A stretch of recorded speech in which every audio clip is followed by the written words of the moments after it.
Hello, my friends. Welcome back to Stoic Saga. Let's be honest, negative thinking is one of the most silent forms of self-destruction.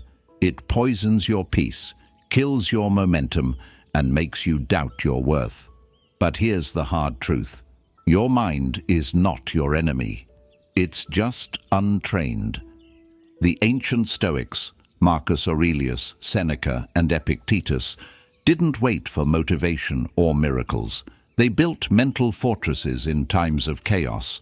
They learned to control their frame, to see pain as a teacher, and to detach from what was never in their command.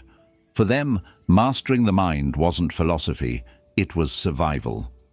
In today's episode, we'll uncover 7 brutal Stoic laws that will kill negative thinking and completely rewire your mindset. These laws are not gentle, they're sharp, direct, and liberating.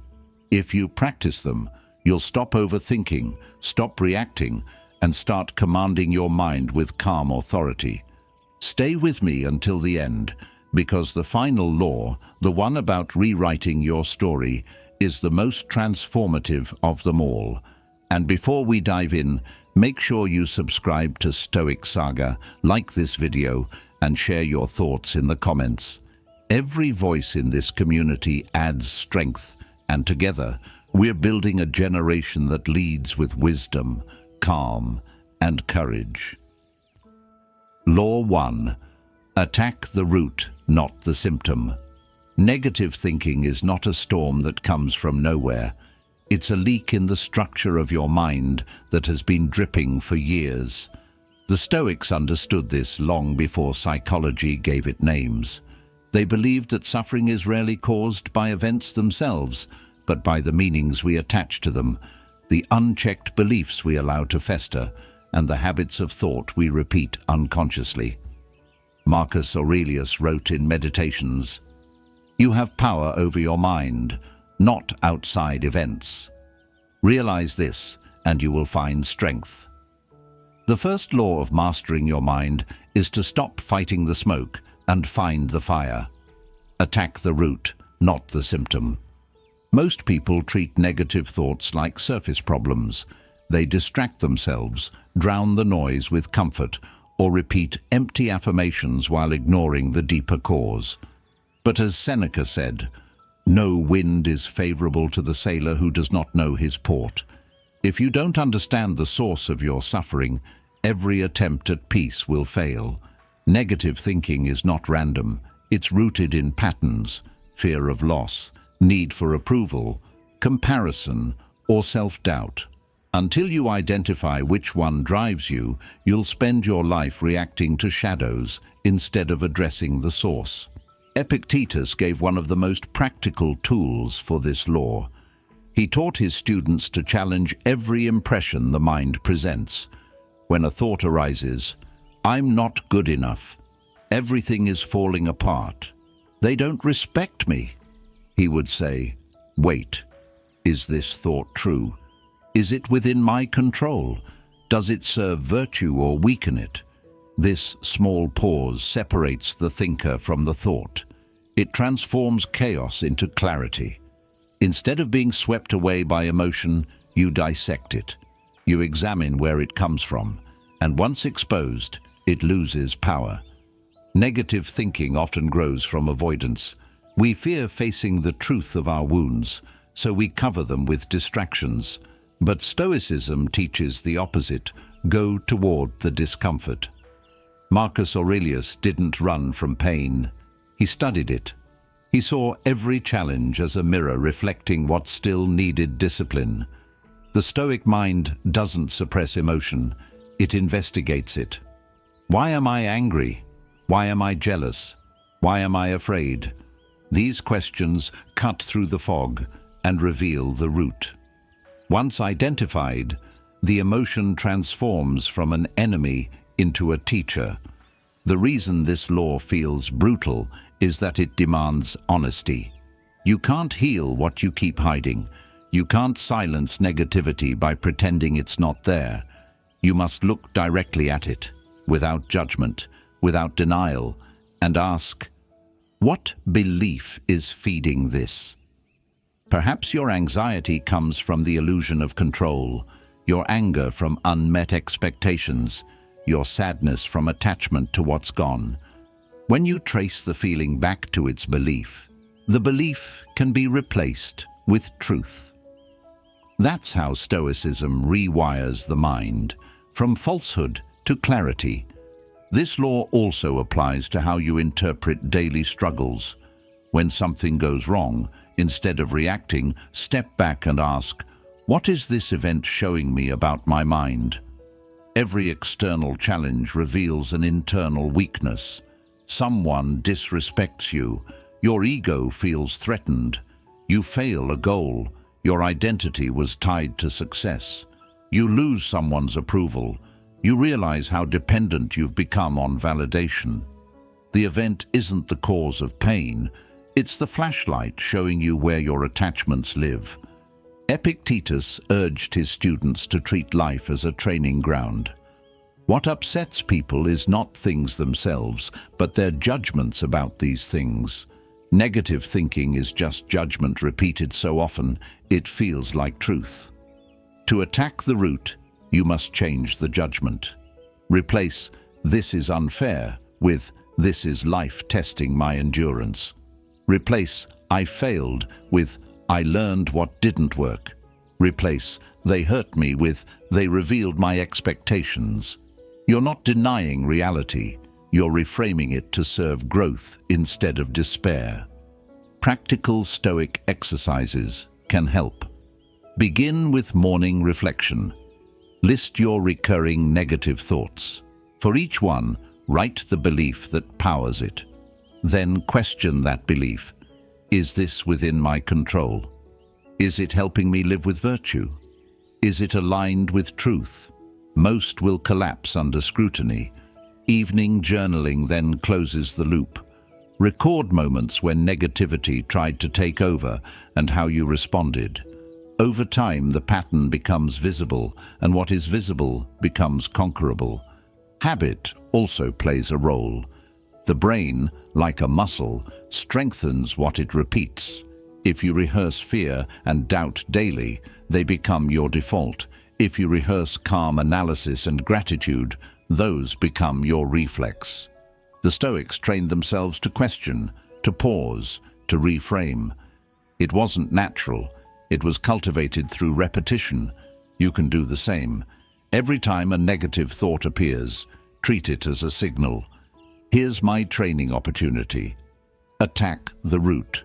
Don't react to the noise. So remember this law.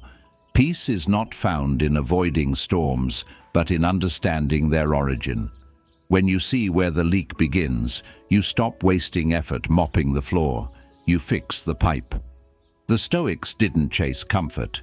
They chased truth. And truth, though sometimes brutal, is the only thing that sets you free. Attack the root, not the symptom. Because when you face the real cause of your suffering, the noise fades, the fog clears, and what's left is calm, earned, unshakable, and yours. Law 2. Control the frame, or be controlled by it. The Stoics believed that life itself is neutral. It has no built-in meaning, no inherent label of good or bad. What creates suffering or peace is the frame we use to interpret it. Two people can face the same storm. One grows stronger, the other breaks apart. The difference isn't in the event, it's in the perception. Marcus Aurelius wrote in Meditations, "If you are distressed by anything external, the pain is not due to the thing itself, but to your estimate of it. And this you have the power to revoke at any moment." That sentence is a declaration of war against victimhood. You cannot control the wind, but you can control the sail. You cannot choose every circumstance, but you can always choose your frame. This law is brutal because it destroys excuses. The mind wants to blame circumstances. It's easier to say, "I'm unhappy because of them," than to admit, "I am suffering because of how I'm thinking." But Stoicism calls for radical responsibility. You don't control the world, but you do control the lens through which you view it. When you change that lens, everything changes. Seneca saw this truth clearly. He said, "We suffer more often in imagination than in reality." What he meant was that we amplify pain by adding unnecessary judgment. The event is one thing, the story we attach to it is another. When someone insults you, the insult itself lasts seconds. But the replaying of it in your mind for days or weeks, that is the suffering you choose. When you fail at something, the failure is a single moment. But the self-punishment that follows, the internal narrative of "I'm worthless," is the cage you build. Controlling the frame means ending that self-inflicted suffering. Epictetus taught his students that pain is inevitable, but suffering is optional. The world will give you discomfort, loss, failure, and betrayal. But how you frame those experiences decides whether they destroy or strengthen you. He urged his students to remember the dichotomy of control. Things outside your command are not worth your emotional investment. Things within it are where your freedom lies. The frame, therefore, is your shield. Through it, you reinterpret pain as training, obstacles as exercises, and insults as tests of composure. The Stoics practiced reframing constantly. When faced with hardship, they asked, "What if this is happening for me, not to me?" When facing insult, they asked, "What does this reveal about me?"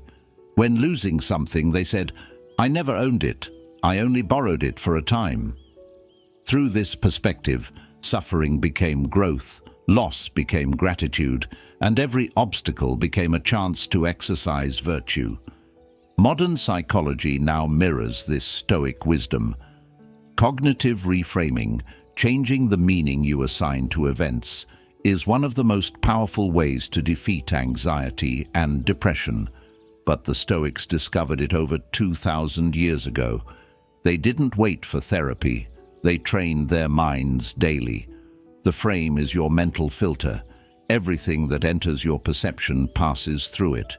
If it's distorted, you'll see threat and misery everywhere. If it's trained, you'll find purpose even in pain. Controlling the frame does not mean lying to yourself. Stoicism is not about denial or toxic positivity. It's about clarity. It's about stripping events of unnecessary emotion so you can respond with reason. Marcus Aurelius faced wars, loss, and betrayal, yet wrote, "Choose not to be harmed, and you won't feel harmed. Don't feel harmed, and you haven't been." He didn't pretend the pain wasn't there. He simply refused to give it meaning beyond what was true. How can you apply this law in your daily life? Start by catching the story your mind tells after an event. You get criticized at work. Before reacting, ask, "What story am I creating right now? Is this story serving me or trapping me?" If your narrative turns one sentence of criticism into a complete attack on your worth, rewrite it. This is feedback, not rejection. You lose something you love. Instead of "life is unfair," reframe it as, "I was lucky to have had it at all." You fail at a goal. Instead of "I'm not capable," say, "Now I know how not to do it." The event didn't change, your story did. And in that new story lies your freedom. Reframing is a skill built through repetition. At first, your old stories will fight back. The mind clings to drama because it makes you feel important. But drama is poison disguised as comfort. The more you practice reframing, the less grip those stories have. Over time, your instinct will shift. You'll begin to see setbacks not as curses, but as sharpening stones for your character. Seneca called adversity a training ground for the soul. He wrote, "Fire tests gold, adversity tests the brave." That is framing at its highest level. When life burns, you can either see ashes or purification. When people attack you, you can either see insult or instruction. The external world doesn't determine your peace, your perception does. So remember this law: if you don't control the frame controls you. Every thought, every emotion, every reaction passes through the lens of interpretation. Train that lens. Refuse to see chaos as cruelty. Refuse to see pain as punishment. See it all as material for growth, and suddenly the world loses its power to break you. The Stoics weren't immune to suffering. They simply redefined it. That's what made them unstoppable. You can do the same. Control the frame, and nothing outside you can control your peace. Law 3. Build a mind that's a fortress, not a doorway. The Stoics understood something most people today have forgotten: that your mind is sacred territory. It is the inner citadel, the last domain of freedom, and it must be guarded with the same discipline a warrior guards a fortress. Marcus Aurelius called it the inner fortress, the place no insult, no loss, no failure could penetrate unless you left the gates open. But most people don't guard the gates at all. They let every opinion, every piece of fear-driven news, every comment on social media walk in and rearrange the furniture of their thoughts. They absorb everything, then wonder why they feel anxious, restless, and weak. Stoicism teaches, your peace depends on your boundaries, not just physical ones, but mental ones. A fortress has walls, structure, and discipline. It lets in what strengthens and defends against what corrupts. That's how your mind must operate. Yet many live like open doorways, constantly reacting to gossip, opinions, or negativity that doesn't even belong to them. Epictetus said, if someone succeeds in provoking you, realize that your mind is complicit in the provocation. In other words, nothing enters unless you grant permission. This is the essence of mental sovereignty, learning to control entry. Seneca warned that we suffer more from imagination than from reality. Those who leave their minds open to every influence let imaginary suffering invade daily. You hear one negative comment, and it becomes a whole narrative of self-doubt. You read one article about the economy, and you spiral into fear about your future. These aren't external attacks, they're intrusions you allowed. The Stoic way is to inspect every thought like a guard at the gate.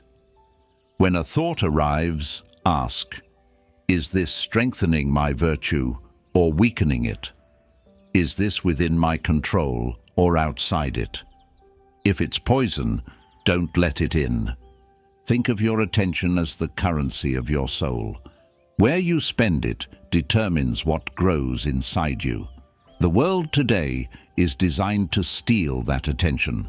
Algorithms, media, conversations, all pulling you into emotional reactions. Marcus Aurelius faced distractions too, even as Emperor of Rome, yet he trained himself to return to stillness. You have power over your mind, not outside events, he wrote. Realize this, and you will find strength. That is the Stoic practice, to bring your focus back home, to the fortress within, where no external chaos can dictate your inner order. Building a fortress mind begins with awareness. Notice how much of your mental energy is spent on things you can't control: other people's behavior, outcomes, politics, opinions, mistakes of the past. Every time your mind wanders there, you weaken the walls.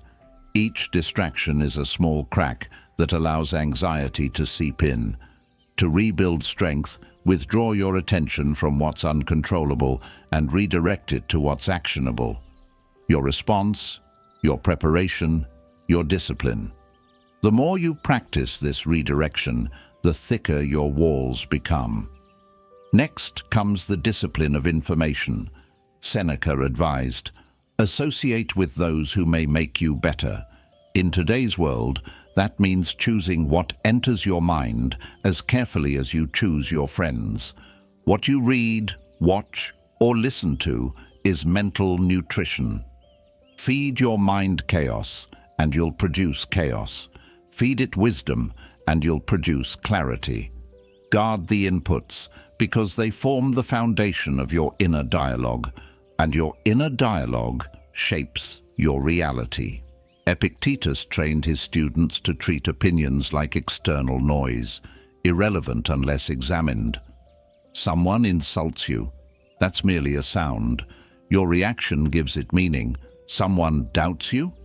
That's their thought, not your truth. The fortress mind filters, not absorbs. You can hear criticism and learn from it, but you don't let it corrode your peace. This separation between hearing and absorbing is the mark of strength. To live as a mental fortress also means solitude, not isolation, but intentional withdrawal to rebuild your defenses.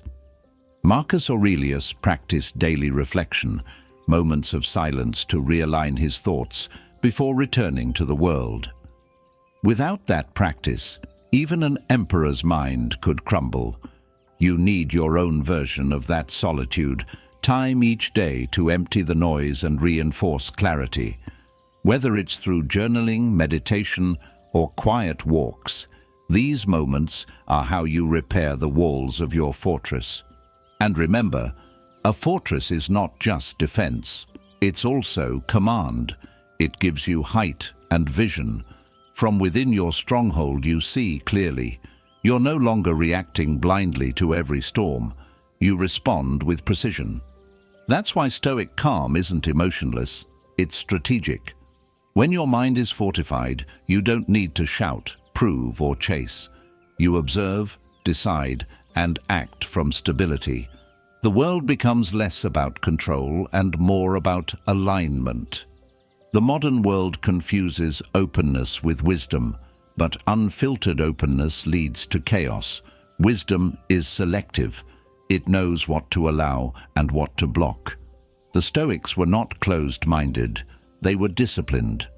They absorbed truth, not noise, compassion, not pity, facts, not fear. That's how they remained unshaken in times of war, loss, and betrayal. So remember this law: build a mind that's a fortress, not a doorway. Every thought you accept, every opinion you let in, shapes who you become. Guard your gates with vigilance. Let in what uplifts, discard what weakens. Because the strongest mind isn't one that never faces attack, it's one that can never be conquered. When the world screams for your attention, stay still. When others panic, stand firm. When doubt knocks, inspect it before letting it inside. The Stoics knew that freedom begins in the fortress of the mind. Build yours strong, and no storm will ever breach it. Law 4. Detach from what you can't command. The Stoics built their entire philosophy on one simple but brutal truth. Most of what happens in life is not under your control. Epictetus called this understanding the foundation of freedom. Some things are in our control and others are not, he said. Within our control are opinion, pursuit, desire, aversion, and in a word, whatever are our own actions. Not in our control are body, property, reputation, command, and, in one word, whatever are not our own actions. This wasn't a poetic idea. It was a map of liberation. The more you fight to control what's not yours, the more miserable you become. The moment you detach from what you can't command, you begin to taste real peace. But detachment in the Stoic sense is not coldness. It's not withdrawal from love or life. It's the refusal to chain your happiness to uncertainty. You can care deeply without clinging desperately. Marcus Aurelius ruled an empire, buried children, faced betrayal, and yet remained calm, not because he didn't feel, but because he understood that his emotions could not change reality. He wrote, "You have power over your mind, not outside events. Realize this, and you will find strength." The entire world could crumble around him, and still his mind remained his kingdom.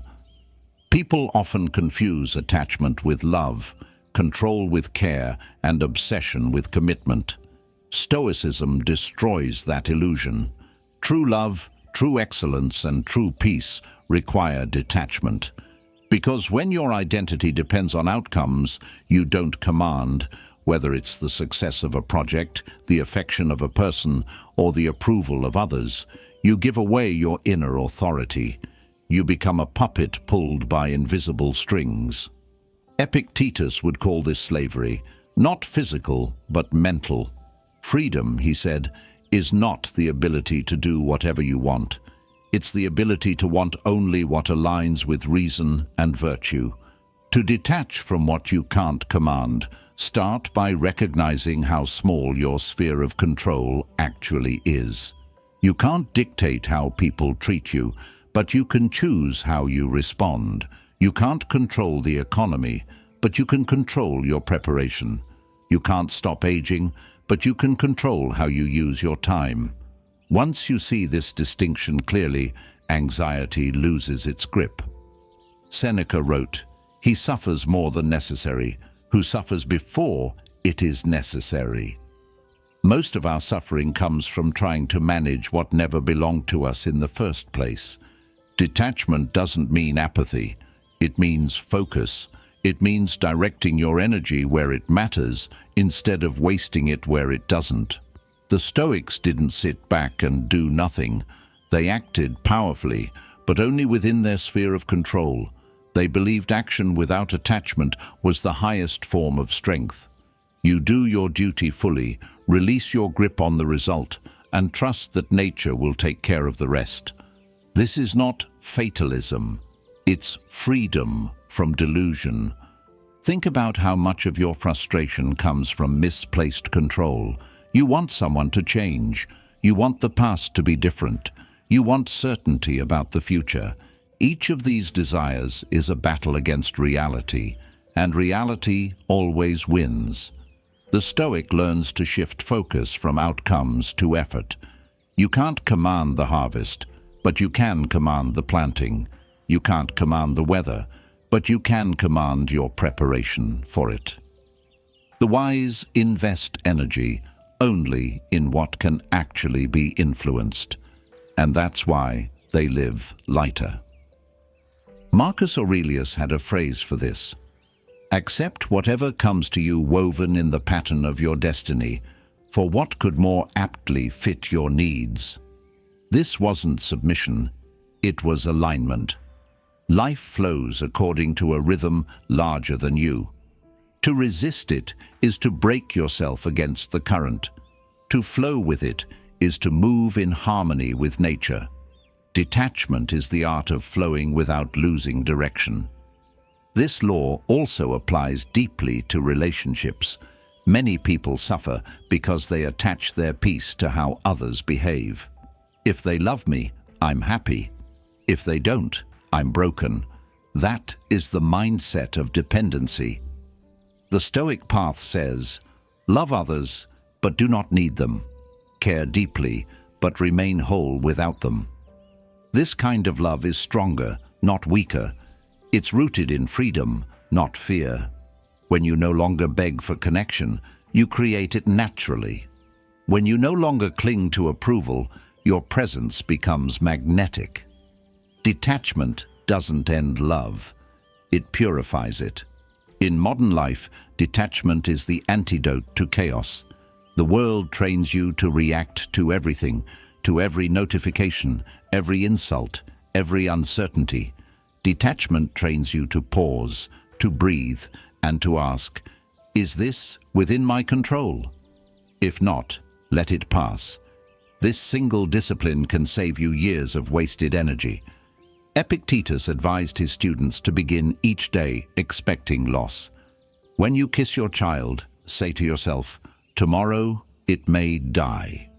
To modern ears, this sounds cruel, but to the Stoic, it's compassion rooted in truth. By remembering impermanence, you stop clinging to what cannot be kept. You love more deeply because you no longer fear losing. Practical detachment can begin in small ways. When plans change, practice acceptance. When someone disagrees, don't rush to defend your ego. When failure comes, see it as data, not doom. Each act of letting go strengthens your mind. Over time, you realize that detachment is not the absence of emotion, it's the mastery of it.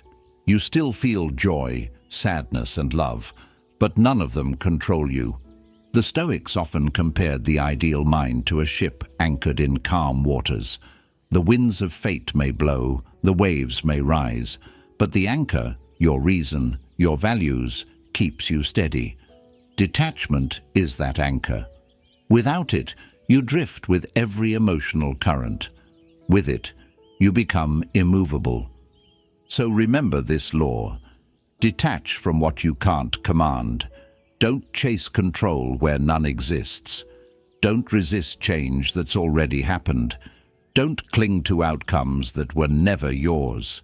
Your peace, your discipline, and your freedom all live inside your control, not beyond it.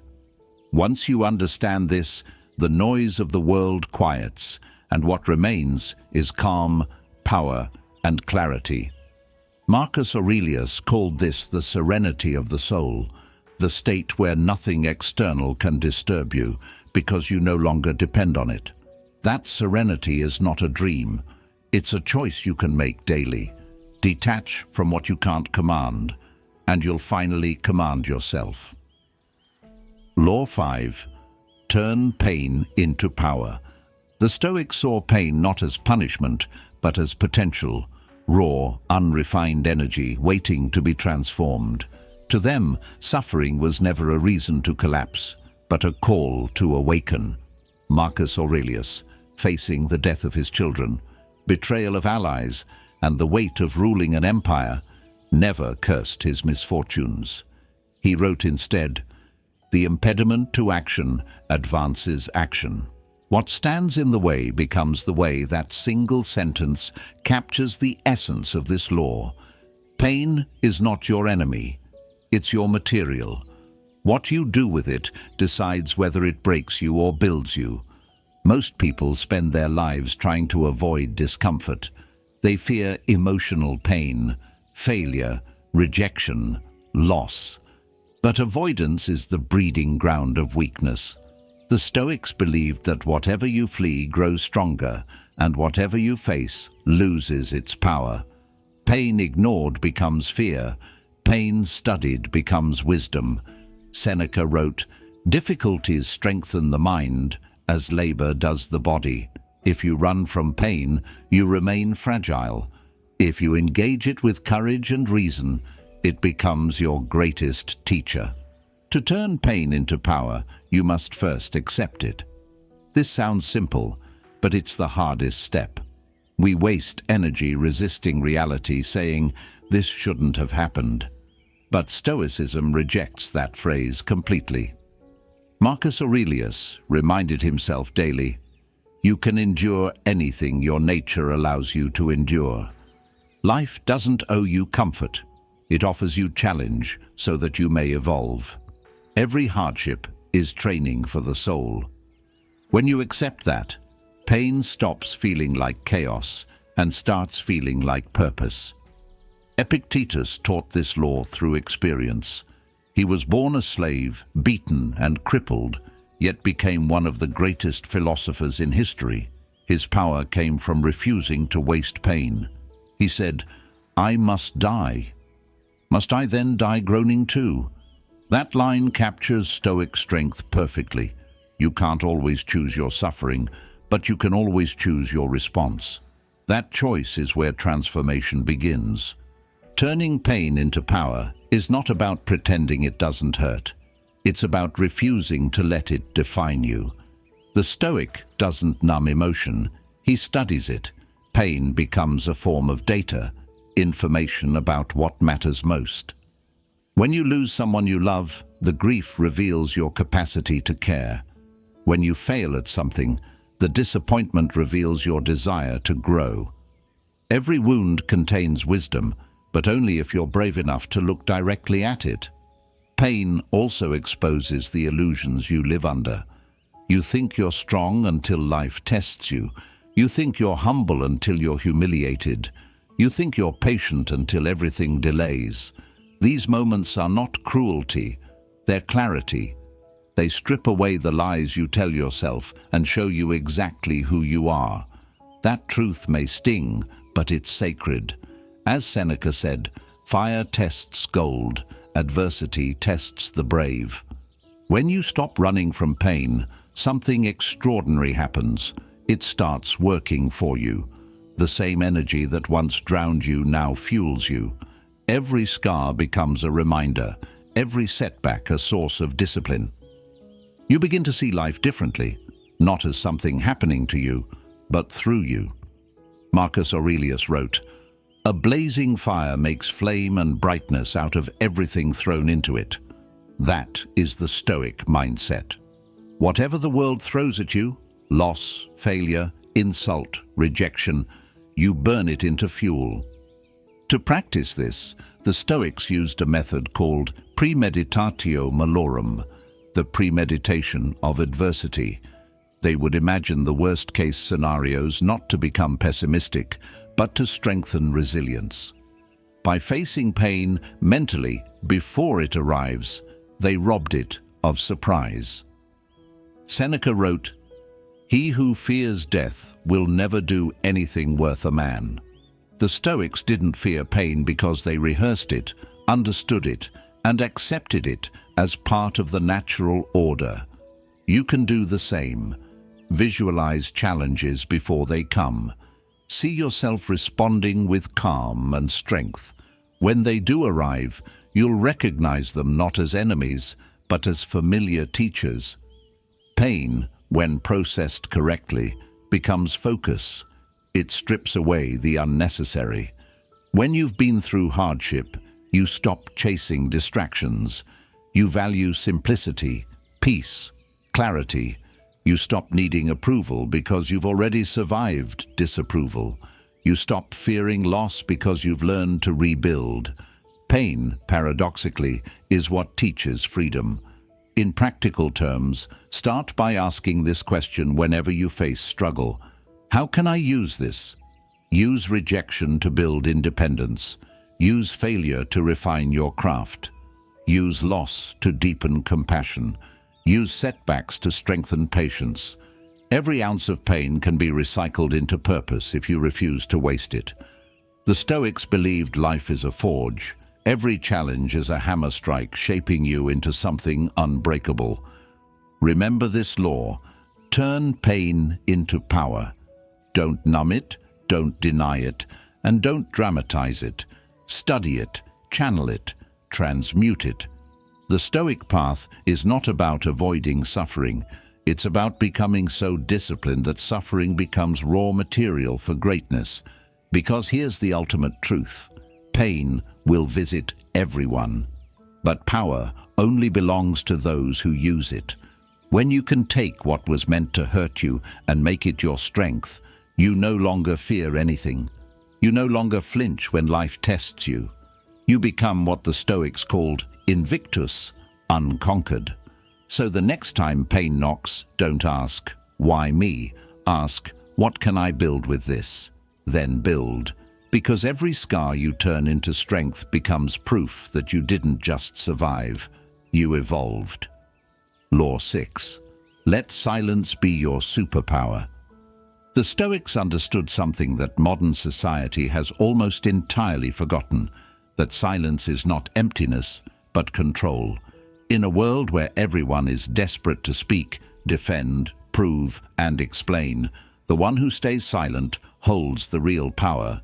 Silence is composure made visible. It's the sound of discipline. It's the armor that shields your peace from chaos.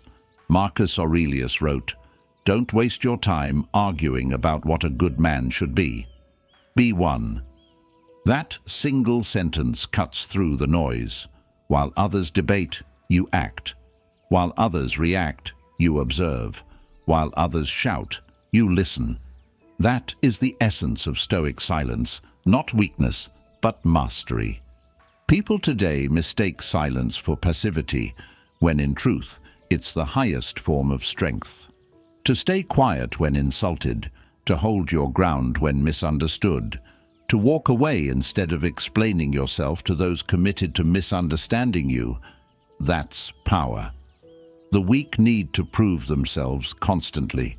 The strong are content with truth. Seneca wrote, "It is a great thing to know the season for speech and the season for silence."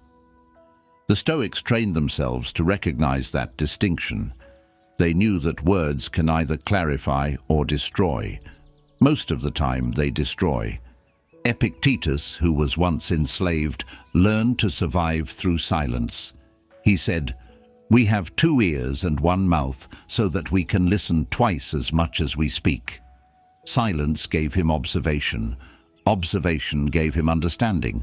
And understanding gave him control. When you speak less, you see more. You notice patterns others miss, in yourself, in people, in the world. That awareness becomes an edge sharper than any argument. Letting silence become your superpower requires ego death. The ego wants the last word. It wants to be right. It wants to be seen, heard, acknowledged. But the Stoic kills the ego through restraint. Marcus Aurelius reminded himself daily, "You could leave life right now." Let that determine what you do and say and think. In the face of mortality, proving yourself becomes meaningless. Why waste words on what doesn't matter? Why argue over what time will erase? Silence also protects your energy. Every word you release is energy spent. Every reaction is focus lost. The Stoics saw speech as a tool, not a reflex. They spoke with precision, like an archer releasing arrows one by one. Today, most people shoot arrows blindly. They react, rant, post, and argue endlessly. The result? Exhaustion. The Stoic remains silent, conserving his strength for what truly deserves it. When he speaks, his words carry the weight of discipline behind them, and that's why people listen. Seneca wrote that anger is a short madness. Silence is the cure for that madness. When you hold your tongue in moments of rage, you prevent chaos from multiplying. Every conflict is 2 egos clashing. Remove one, and the fire dies. That's why silence disarms others so powerfully. It confuses the reactive, it exposes their insecurity, and it reminds them, without you saying a word, that you're not playing their game. But silence is not only for conflict, it's also the breeding ground for wisdom. The Stoics valued introspection, the quiet study of the self. They practiced evening reflection, reviewing their day in stillness. Marcus Aurelius would write to himself every night, dissecting his thoughts and actions. That practice wasn't noise, it was inner dialogue born from silence. You cannot hear truth if your mind is always shouting. Wisdom doesn't compete with volume, it grows in stillness. To make silence your superpower, start with awareness. Notice how often you feel the urge to respond, to defend, to explain, to fill the space. Each urge is a test. The more you resist it, the more powerful you become. Practice delaying your responses. Count to 3 before speaking when emotional. Observe how quickly the tension dissolves when you choose quiet over chaos. The mind that can stay still when provoked is unshakable. Silence also gives you mystery, an invisible gravity that draws respect. People trust what they cannot easily read. They respect what doesn't need validation. The less you say, the more they wonder. The more you speak, the more predictable you become. Marcus Aurelius lived by restraint. As emperor, he held the power to command armies, yet he commanded himself first. His silence wasn't absence, it was presence. That's why his words, few as they were, still echo through millennia. In the modern age, silence is rebellion. Everyone wants attention. No one wants depth. Everyone wants to be heard. Few want to listen. The Stoic chooses the opposite. He listens more, speaks less, and acts better. He lets his discipline make the noise. That is the paradox of power. The quieter you become, the louder your impact grows. Remember this law. Let silence be your superpower. Don't speak to fill space. Don't argue to win approval. Don't reveal every thought. Your restraint is not weakness, it's wisdom. It unsettles those ruled by impulse and inspires those seeking strength. When the world shouts, whisper truth through action.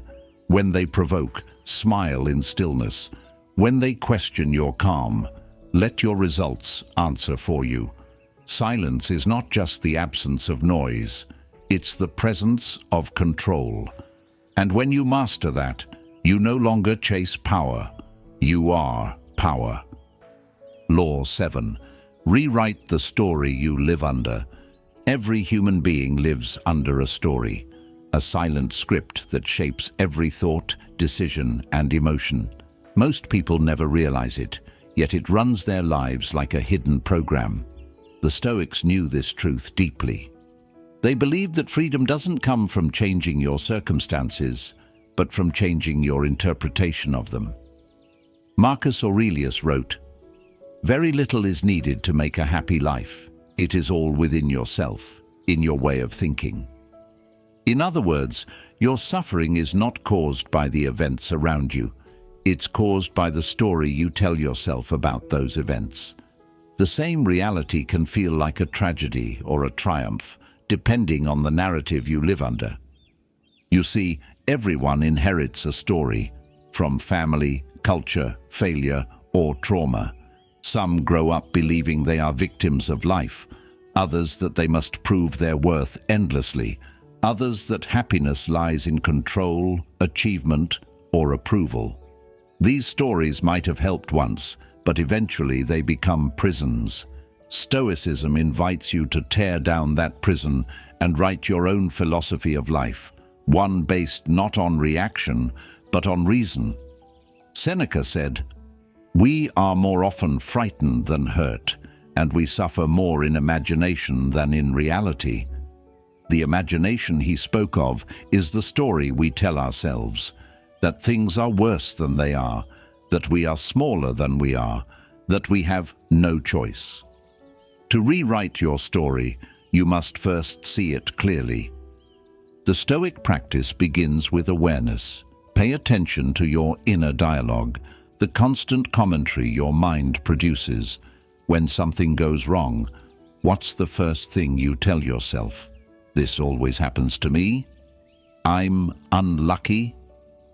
I can't handle this. Each of these phrases reveals the story you live under. They are not truth, they are programming. Marcus Aurelius trained himself to catch these automatic judgments. He would pause and reframe. Is this within my control? If yes, he acted. If no, he accepted. That is how he rewrote the story of every hardship. Instead of, "This is unfair," he said, "This is part of my training." Instead of, "I lost something," he said, "It was never mine to keep." Through this discipline, he transformed every page of life, even the painful ones, into wisdom. Rewriting your story requires courage because it means letting go of the comfort of blame. The victim's story is seductive. It gives you someone to fault, a reason to stay the same. But the Stoics saw blame as bondage. Epictetus reminded his students, "When you blame others for your troubles, you give them power over you." Freedom begins when you take ownership, not of what happened, but of how you choose to interpret it. You may not control the plot life gives you, but you always control the meaning. Pain, failure, and loss. These are inevitable chapters. But the Stoic knows they don't define the book. The book is defined by what you decide those chapters mean. When Seneca was exiled by Emperor Claudius, he didn't see it as punishment. He saw it as liberation from the corruption of politics. In solitude, he wrote his greatest works. When Epictetus was enslaved, he didn't write a story of despair. He wrote one of mastery, showing that no one can imprison a free mind. When Marcus Aurelius faced betrayal and war, he didn't frame it as injustice. He framed it as practice for patience and virtue. Each of them faced unimaginable pain, yet each rewrote the meaning until pain became progress. That's the power of this law. To apply it, begin by questioning your old narratives. When you hear yourself say, "I'm not good enough," ask, "According to whom?" When you think, "I always fail," ask, "Always or just sometimes?" When you catch yourself saying, "They ruined my peace," ask, "Or did I give it to them?" These questions weaken the old story's authority. Then replace the script deliberately. I am learning. I am rebuilding. I am becoming. This is not self-deception. It's self-liberation.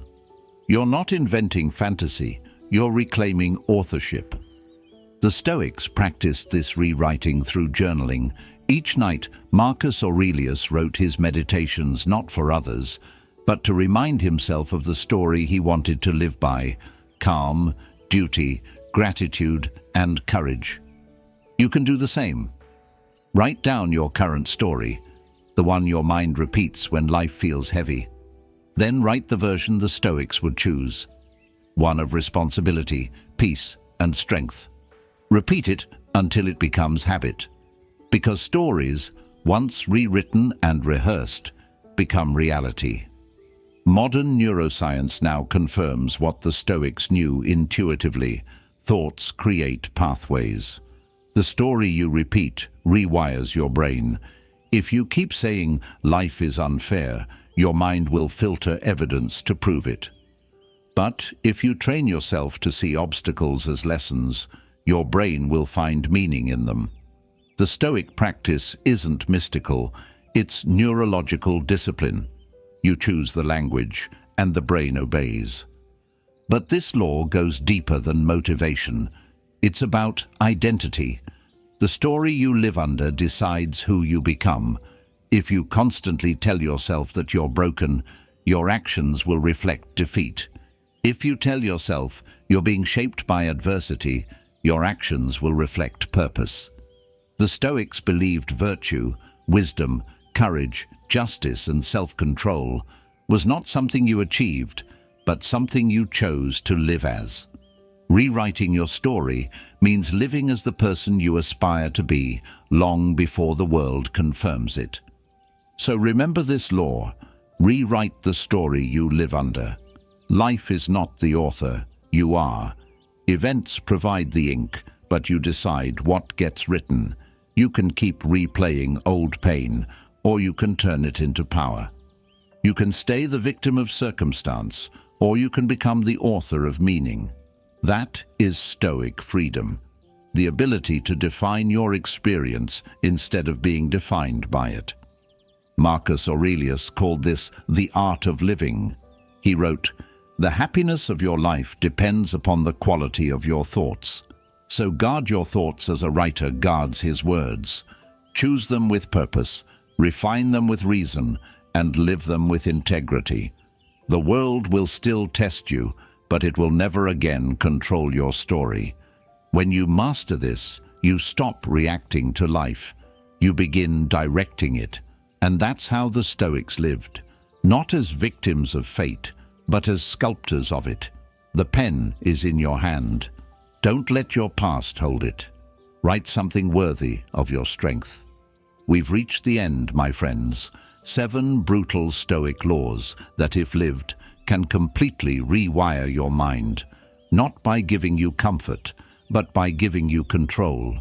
because that's what Stoicism really is. Not a philosophy of escape, but a discipline of engagement. It doesn't promise a life without storms. It teaches you how to stand still inside them. Rule after rule, you've seen a pattern, that strength is not about force, but understanding. You learn to attack the root instead of the symptom, to stop treating your emotions like random fires, and start finding where the spark truly begins.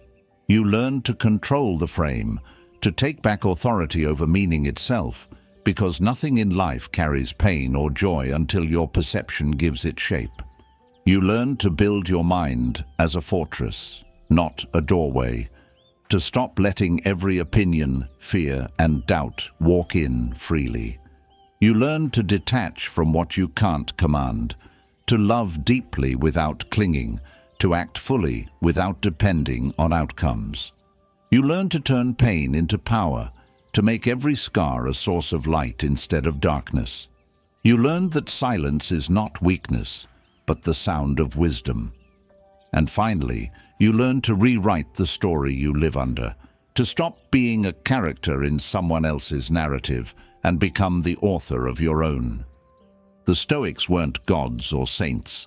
They were human, tested by betrayal, poverty, loss, and fear, but they refused to surrender their inner world to outer chaos. They proved that calm is not a gift, it's a skill, that peace is not found, it's built, and that every moment you choose reason over reaction, you are practicing the art of mastery.